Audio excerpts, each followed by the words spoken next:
How can I serve packaged food to my child with food allergies?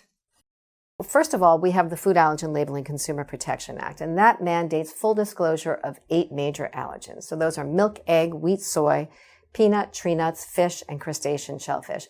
So these are allergens that will have to be listed on the product label using their common name, either in the ingredient list or below in a contain statement. So we don't look only for contain statements because they might not be used. And if there's no contain statement, you've got to read the entire ingredient list. And then these precautionary allergen statements may contain peanut or manufactured on shared lines with milk or manufactured in a shared facility with soy. These are voluntary and they are unregulated. So this is problematic. Most of the major manufacturers, the large manufacturers, actually use precautionary allergen labels for all of the major allergens. So if there's no precautionary allergen label and it comes from a larger manufacturer, you could feel pretty good that it doesn't have any of those major allergens. We do have more patients coming into our practice now that are allergic to foods that are not major allergens, like sesame, for instance.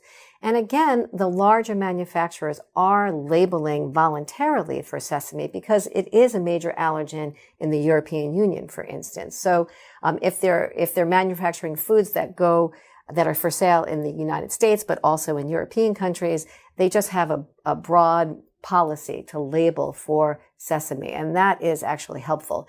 But if you're looking at smaller companies that are manufacturing just a few foods, or those small organic companies, not always organic. I don't want to say anything against organic companies, but the smaller companies, they might not have a policy for precautionary allergen labels or for sesame. So then you would have to be a little bit more careful and reach out to that manufacturer to see whether your allergen is actually included in that product or what their precautionary allergen labeling policy is.